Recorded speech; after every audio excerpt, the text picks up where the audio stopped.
आप सभी को मेरा नमस्कार। जय श्री राम। आज मैं दशा माता के 9वें दिन की कथा सुनाने जा रही हूँ। एक गांव में एक बुढ़िया ब्राह्मणी रहती थी।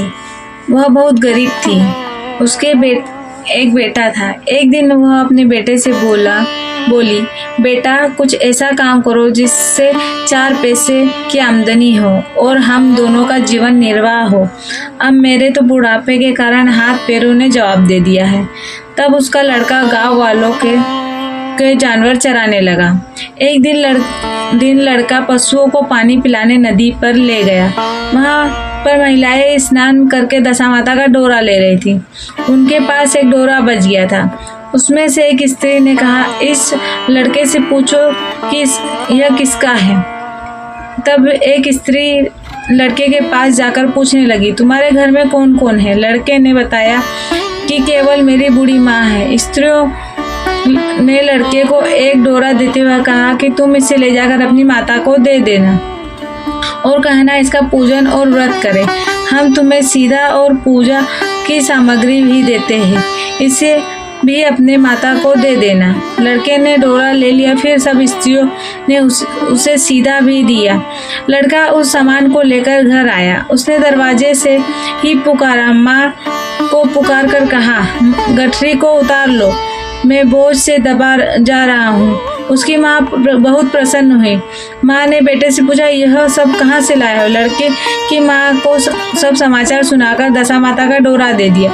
बुढ़िया ने डोरे को लेकर माथे से लगाया। उसी दिन से व्रत करने लगी। 9 दिन तक कथा कहती रही। 10वें दिन उसने डोरे की पूजन तैयारी शुरू की। वह देहरी के बाहर गोबर से लीप रही थी कि उसी समय एक बहुत ही गरीब बुढ़िया आकर बोली, क्या कर रही हो बहन। उसने जवाब दिया कि आज मेरे घर में दशा माता का पूजन है, इसलिए लीप रही हूँ।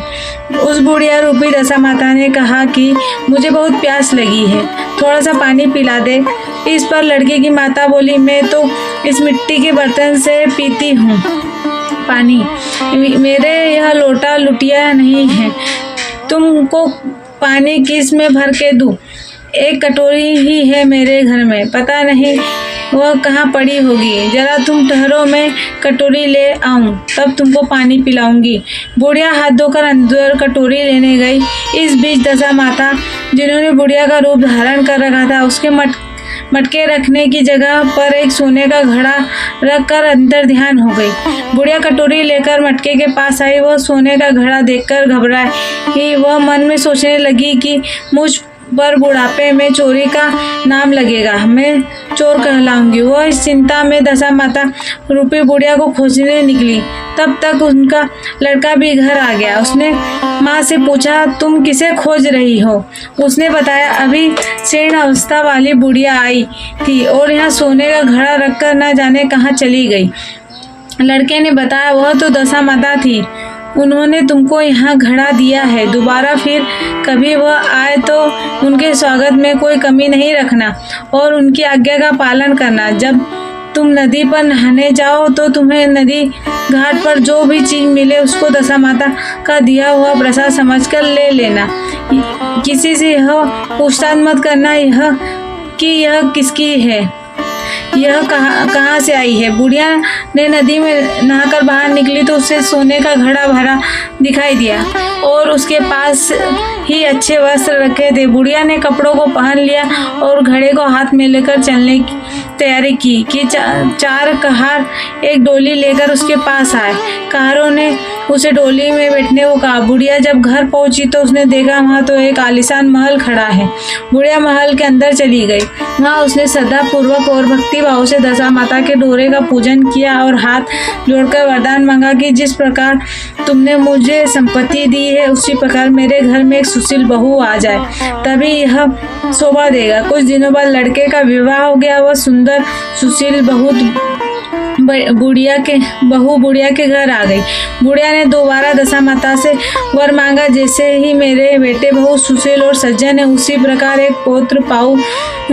कुछ दिनों बाद बुढ़िया के यहाँ एक पौत्र रूपी रत्न पैदा हुआ। एक दिन बुढ़िया ने अपनी बहू को पास बैठाकर समझाया कि यह मेरी यह सब संपत्ति दशामाता की प्रदान की गई है। मुनि की कृपा से तुम इस घर में आई हो। मेरे नहीं रहते के बाद यदि कोई मेले कुचले कपड़े धारण किए बुढ़िया तुम्हारे घर आए तो उसे आंचल छोड़ उसे पोछना, घिन मत करना, उसे प्रार्थना करना कि आपकी ही दिया हुआ तो है। जब भी दशामाता का डोरा लेना तो तुम भी अवश्य लेना। श्रद्धा पूर्वक पूजन करना। जब तुम्हारे ऊपर संकट के बादल घिर जाए तो सुहागनों को न्योता देना। दशामाता की कृपा से तुम्हारी सब इच्छाएं पूरी होगी। कुछ दिन के बाद बुढ़िया का स्वर्गवास हो गया। दशामाता ने सोचा कि बुढ़िया के घर चल देखना चाहिए। उसकी बहू सास के वचनों का पालन करती रही। एक दिन दशामाता वृद्ध भिखारिन का वेश धारकर उसके घर आई गई। उसे देखते ही बहू खड़ी हो गई, उसके पाँव छुए और बालक को उसकी गोद में डाल दिया। उसकी श्रद्धा भक्ति से दशामाता बहुत प्रसन्न हुई। उन्होंने आशीर्वाद दिया कि तेरा धर्म बुद्धि है, भगवान तेरा सदैव कल्याण करेंगे, भंडार भरपूर भरा रहेगा, जो तू इच्छा करेगी वो तुझे अवश्य प्राप्त होगा। दशामाता ने जैसी कृपा बुढ़िया पर ब्राह्मणी भी की, वैसी ही कृपा भक्त जनों पर बनी रहे।